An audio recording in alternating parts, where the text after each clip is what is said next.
Selamat malam Pak Budi Dumais. Selamat malam. Senang sekali bisa hadir di Vox Populi. Siap. Ini merupakan episode pertama. Dan gimana kabarnya malam hari ini Pak? Kabarnya baik-baik. Alhamdulillah baik. Oke.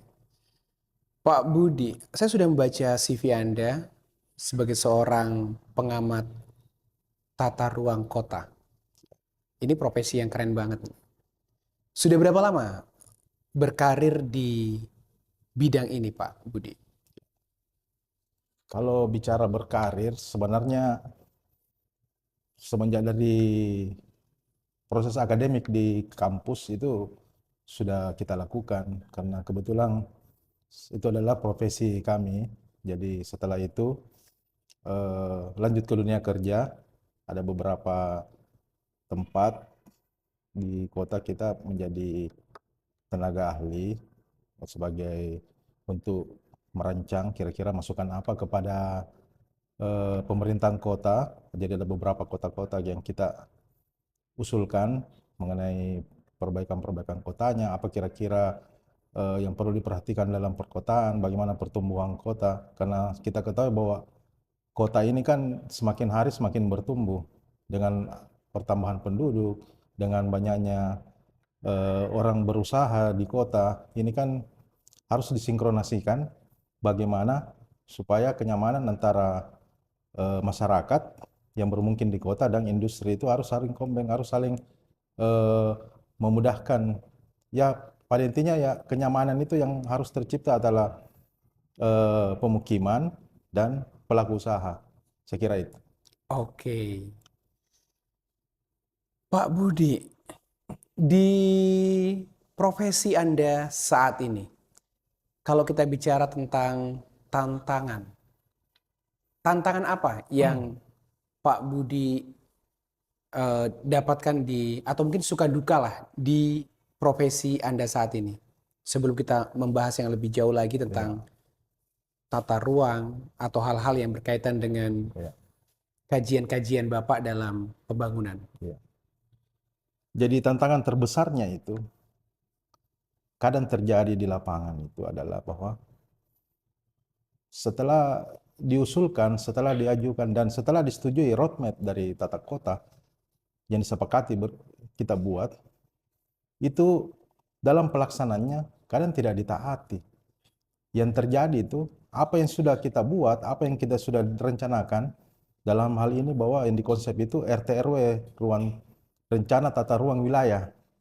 Itu kadang pemerintah kota itu tidak punya eh, dalam arti itu tidak punya ini komitmen yang jelas bahwa roadmap itu yang harus dilaksanakan.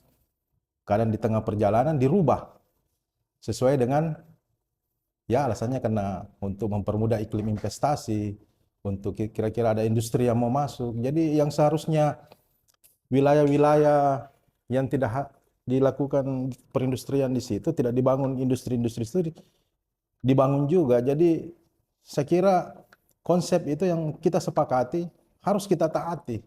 Jadi bagaimana peran serta pemerintah kota ini di sini harus jelas. Kalau perlu ya buatlah suatu kawasan industri yang tidak mengganggu pemukiman, atau misalnya ada industri yang di situ jauhkanlah dari pemukiman, atau tidak ada pemukiman yang dibuat di sekitar areal industri itu. Saya kira ini kita harus jelas di sini. Kalau kita tidak jelas dan kita tidak taati, bisa semrawut nanti kota Makassar ini, terutama ya kota Makassar ini, karena ini kan kota yang mau dikata tumbuh secara organik, tapi tugas dan peran serta pemerintah ini bagaimana bisa menata ulang kota ini, karena faktor-faktor dari hubungan yang tidak baik antara perindustrian dengan pemukiman itu kan banyak faktornya, terutama dari persoalan limbahnya, limbah cair maupun limbah bau yang sampai ke warga, itu kan terkendala. Jadi persoalan-persoalan besar di sekitar kita. Belum lagi Oke. drainase yang terintegrasi ke area perindustrian, sering terjadi genangan-genangan atau tercemarnya limbah-limbah yang masuk ke drainase-drainase masyarakat. Oke.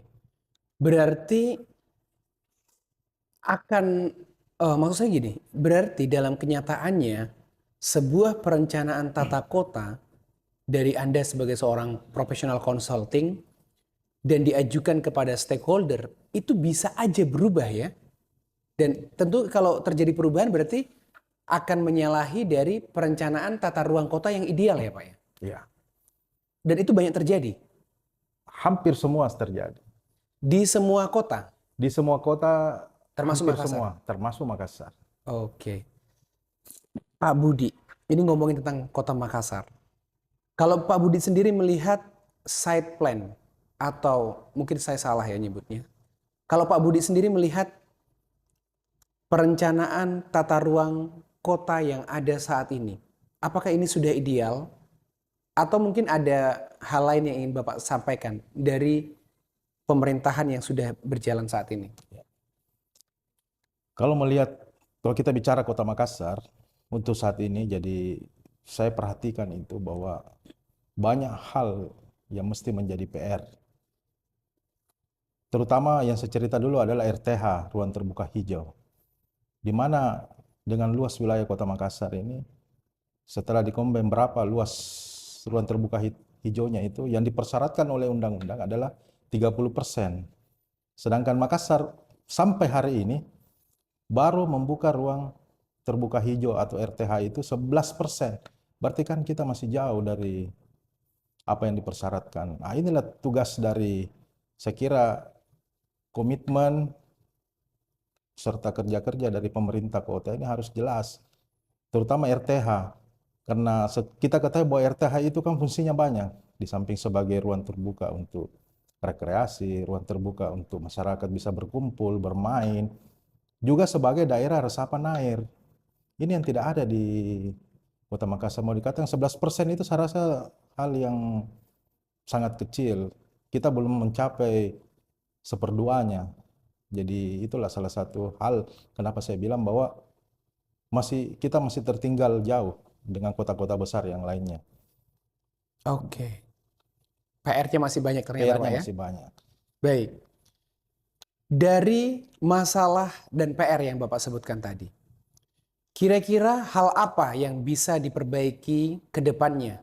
Mungkin dalam jangka pendek atau dalam jangka panjang yang bisa membawa kota ini menjadi lebih nyaman untuk warganya kira-kira. Sekali lagi saya katakan bahwa yang paling utama di sini adalah komitmen dari pemerintah. Oh iya, kembali tadi ya. Kembali lagi komitmen dari pemerintah untuk menjalankan dan melaksanakan apa roadmap yang telah kita sepakati dan kita rencanakan bekerja sama dengan stakeholder. Ini kan melalui proses panjang. Ketika sudah dibuat konsep, ketika sudah dibuat roadmap, di tengah perjalanan pelaksananya itu direvisi. Iya. Nah, Kasus ini kan, di awal tadi Pak ya. ini kan jadi ini kendala terbesar ini. Revisi itu alasannya adalah ada investor yang mau masuk untuk membangun sesuatu industri kah atau permukiman mewah, sehingga mengganggu RT RW atau rencana tata ruang wilayah yang telah kita sepakati bersama. Betul. Jadi konsepnya kota itu kan dua. Harus memberi kenyamanan kepada masyarakatnya yang terutama, tapi juga memberi kenyamanan juga kepada orang yang mau berinvestasi. Betul. Saya kira yang pertama itu kenyamanan buat masyarakat. Itu yang paling utama dulu sebagai yang punya kota itu sendiri. Iya. Bicara tentang kenyamanan warga kota, kita relevansikan saja ke Makassar. Salah satu syarat nyaman itu ya dalam beraktivitas. Tidak macet. Nah ini kan kalau kita ngelihat Makassar belakangan ini udah mulai sangat padat gitu. Di beberapa jam kita bisa sampai berlama-lama macet di jalanan untuk pergi kerja atau mungkin untuk pergi ke suatu tempat itu bisa butuh waktu yang cukup lama. Apakah Anda juga masuk dalam kajian-kajian dalam pengaturan lalu lintas? Apakah betul kesalahan tata ruang kota itu akan berdampak pada jalur lalu lintas? kendaraan maksudnya. Itu otomatis. Jadi dalam perencanaan tata ruang itu kan harus disepakati. Orang mau berinvestasi itu harus memperoleh izin, harus melalui prosedur. Prosedur yang paling pertama itu ya prosedur sebelum melakukan suatu perencanaan atau melakukan suatu fisik bangunan, ada namanya AMDAL, yaitu AMDAL lingkungan. Yang untuk kota-kota itu yang paling utama juga AMDAL Lalin. AMDAL Lalin itu AMDAL lalu lintas. Jadi setiap industri atau setiap usaha yang dilakukan itu harus memenuhi kaidah itu. Nah, itu yang paling pertama dan itu jelas, itu aturan, itu diatur dalam undang-undang. Tapi kadang kita lalai karena atas dasar bahwa karena usaha itu mau cepat dibuka atau usaha itu ujung-ujungnya mau dilakukan secepatnya atau mau diresmikan secepatnya sehingga melanggar kaidah-kaidah itu.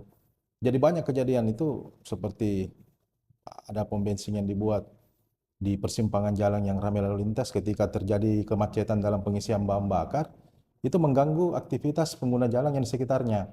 Ada kafe yang dibuat tanpa memperhitungkan parkirannya, berapa jumlah pengunjung yang akan memasuki tempat hiburan atau parkir tidak tersedia dengan baik. Jadi kenyamanan orang berlalu lintas itu akan terganggu. Kita terbuka untuk investasi terhadap supaya kota ini bisa lebih maju lagi, tetapi kenyamanan masyarakat hal nomor satu juga, terutama kenyamanan dalam berlalu lintas. Nah, itu juga. Yang kedua, kita tidak pernah punya konsep yang jelas mengenai akses pejalan kaki. Nah, itu. Nah, kaitannya lagi dengan RTH. Kalau kita mau mensinergikan bahwa transportasi itu, transportasi umum bisa digunakan, berarti kan kita harus memberikan tempat atau akses untuk pejalan kaki sehingga bisa mencapai tempat-tempat atau terminal-terminal yang dimana angkutan transportasi umum itu tersedia. Kalau akses untuk ke pejalan kaki mau ke trotoarnya aja tidak tersedia, kepanasan, atau bagaimana kita mau mengajak masyarakat untuk bisa bertransportasi umum untuk mengurangi kemacetan ya. Kalau kita tidak menyediakan akses pejalan kaki yang baik atau tidak kita integrasikan transportasinya, Baik. saya kira itu permasalahan kota yang paling penting. Oke, Pak Budi. Bicara tentang tata ruang kota, berarti juga berbicara tentang kebijakan. Ya. Berarti ada stakeholder berperan di sini. Ya. Kita ketahui bahwa saat ini kita akan masuk ke masa pemilihan wali kota. Ya. Kira-kira apa harapan Bapak untuk pemimpin yang baru ke depan agar bisa ngurusin Makassar terutama itu bisa lebih baik lagi, bisa ngatur kota lagi. Bapak tadi nyebut menjadikan Makassar kota yang nyaman. Itu kira-kira tipe pemimpin seperti apa? Kalau menurut saya, nomor satu tipe pemimpin itu harus berpengalaman. Artinya berpengalaman dalam itu pernah menjadi kepala daerah sebelumnya. Jadi dia bisa tahu bahwa persoalan di daerah itu terutama perkotaan itu apa.